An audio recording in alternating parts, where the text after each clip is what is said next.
এই ইন্টারিন ইউনূস সরকারটা পতন হলে কি হবে? কোটি কোটি মানুষের জীবন নেবে, কোটি কোটি মানুষের জীবন নেবে। সুখে থাকতে যাতে ভূতে না কিলায় কাউকে। ভালো আছেন, আজ থেকে 11 মাস আগে কি ছিলেন, 10 মাস আগে কি ছিলেন সেটা ভাবেন। এত ক্ষমতা ক্ষমতা বলার দরকার নাই। বাংলাদেশ বিরোধী ষড়যন্ত্র চক্রান্তকারীদের জন্য দুঃসংবাদ। ইউনূস সাহেবকে যারা ক্ষমতা থেকে উড়িয়ে দিতে চেয়েছেন, জঘন্য চক্রান্তকারীরা, ভারতের হিন্দুত্ববাদী সরকার, বাংলাদেশে থাকা তাদের দালাল্লা, আর ভুলা ভালা কিছু অন্য দলের লোকেরা, বেচারারা বুঝে না। আজকে আমি খুতবার বিষয়বস্তু বানাতে চেয়েছিলাম সুখে থাকতে ভূতে কিলায়, এটা শিরোনাম দিতে চেয়েছিলাম। হয়তোবা আল্লাহ ঘুরিয়ে দিয়েছেন যে না, এত কঠিন দিও না, থাক, হয়তো ওরা সংশোধন হবে।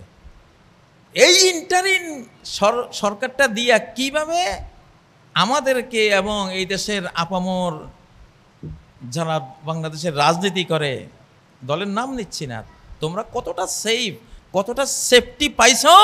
ফ্যাসিবাদের সময়টা ভুলে গেছো? এত অল্প সময়, এত অল্প দিনে ঘরে থাকতে পারতা না? রাস্তা বের হলে গুলি করে লাশ ফেলে দিয়েছে রাস্তায়। হ্যাঁ, যেখানে পালিয়েছ সেখান থেকে বের করে এনে কি অত্যাচারটা করেছে, বস্তার ভিতরে ঢুকে পিটিয়ে পিটিয়ে পিটিয়ে, হ্যাঁ, ইঁদুর যেভাবে মারে মানুষ ওইভাবে মেরেছে। ভুলে গেছো? তোমাদেরকে তো মেরেছে, ভুলে গেলে এত তাড়াতাড়ি? ওই জন্য আজকে খুতবার বিষয়টা দিতে চেয়েছিলাম সুখে থাকতে ভূতে কিলায়, কিন্তু দিলাম না, দিলাম না। ভালো হইয়া যাও। আমরা তো বলছি এটা আমাদের খেলা, এটা শতাব্দী, খেলাফতের শতাব্দী। খেলাফত যখন আসে মনোনয়ন ধারায় আসে। বাংলাদেশের প্রথম সরকার এটা মনোনয়ন ধারায় আসে, নির্বাচনী ধারায় আসেনি। এবং যেহেতু এটা ইসলামিক শতাব্দী, যেহেতু খেলাফত শতাব্দী, যেই আসবে জনগণের ধর্ম যেই মাত্রায়, সেই মাত্রায় তাকে ধার্মিক বানিয়ে আল্লাহ দিবেন। জনগণের ধর্মের মাত্রা বাড়বে, তারও ধর্মের মাত্রা বাড়বে।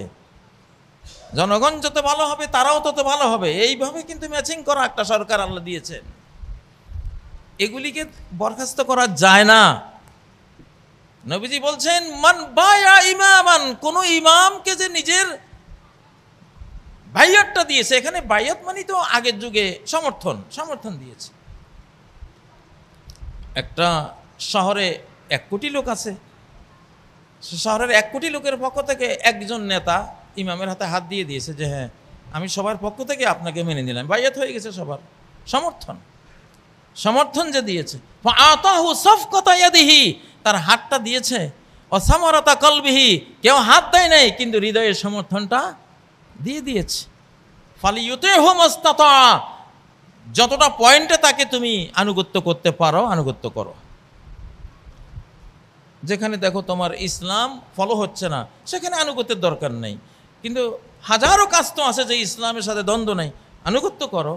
ফাইন যা আখারু ইউনাজিরুহু, যদি অন্য কেউ তার ক্ষমতা দখল করতে আসে, তাকে ক্ষমতাচ্যুত করতে আসে, ফাদরিবু উনুকাল আখার, যে ক্ষমতা দখল করতে আসবে তার গর্দান মেরে দাও।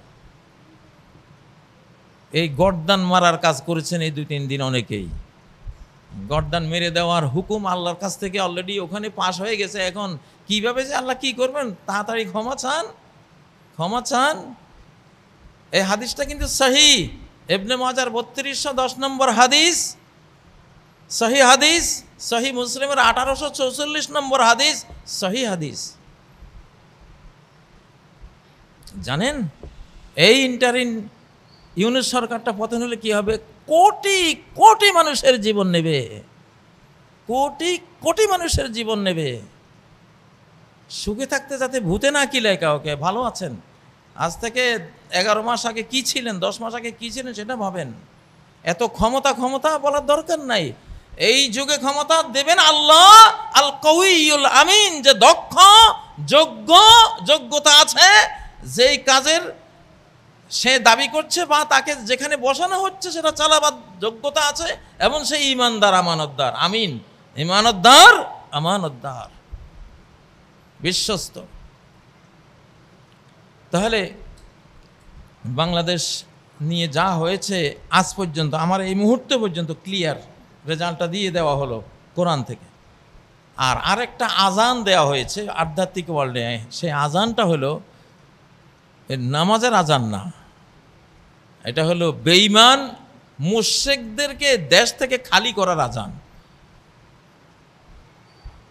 আর যদি দেশে থাকতে চাও তওবা ইস্তেগফার করে পুরোপুরি আল্লাহর কাছে আত্মসমর্পণ করে দেশকে মেনে নিয়ে থাকতে হবে। সেই আজান এলান হয়ে গেছে। সেই আজানটা হলো সূরা তাওবা 3 নম্বর আয়াত, ওয়া আযানুম মিনাল্লাহ,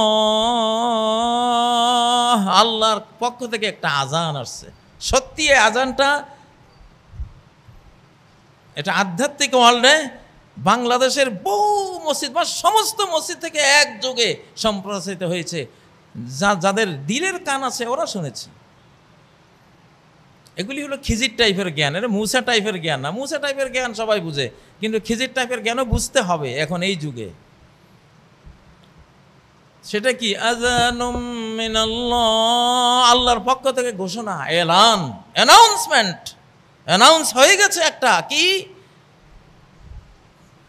ইয়াউমাল হজ ইলান নাস ইয়াউমাল হজ্জিল আকবার, হজ্জে আকবরের দিন। এটা অতীতে একটা ঘোষণা আসছিল ইলান নাস, মানব জাতির কাছে সে আজানটা হয়েছিল, কিন্তু সেটা আধ্যাত্মিক ওয়ার্ল্ডে বাংলাদেশকে নিয়ে বলা হয়েছে যে একটা আজান এসছে।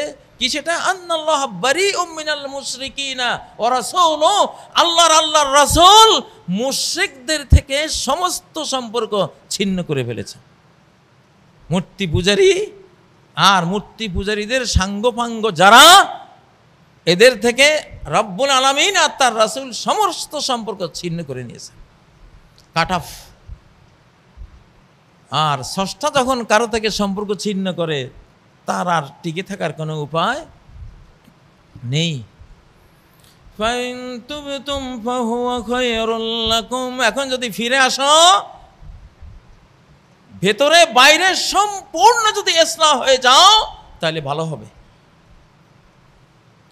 ওয়াইন তাওয়াল্লাইতুম, আর যদি তওবা থেকে মুখ ফিরিয়ে নাও, সঠিক সিরাতে মুস্তাকিমে না আসো, যদি ইসলামিক না হও, বাংলাদেশ প্রেমিক না হও, বাংলা ভাষা প্রেমিক না হও, যদি শর্তগুলি ফুলফিল না করো, আল্লাহর শর্ত ফুলফিল না করো, ফালামু আন্নাকুম গায়রু মুজিজিল্লাহ, জেনে নাও তোমরা আল্লাহকে পরাজিত করতে পারবে না। এখানে যুদ্ধ হচ্ছে আল্লাহর সাথে তোমাদের। 5ই আগস্টের বিপ্লবটা হয়েছে 90% ডাইরেক্ট আল্লাহ করেছেন, 10% ইনডাইরেক্ট কিছু বান্দারে ব্যবহার করেছেন, 90% আল্লাহ করেছেন। অত সহজ নয়, পারবে না। কতবার পরাস্ত হয়েছ এই আজকের এই মুহূর্তে পর্যন্ত? মনে হয় 150 বারের বেশি পরাস্ত হয়েছে। আর কত আকল ফিরিয়ে আসতে তো 2-3 বার পরাজিত হলে বুঝে মানুষ। তাহলে আন্নাকুম গায়রু মুজিজিল্লাহ ওয়া আন্নাল্লাহা মুখজিল কাফিরিন, তোমরা আল্লাহকে পরাস্ত করতে পারবে না। আর আল্লাহ বেঈমানদেরকে অপমানিত, লাঞ্ছিত করবেন।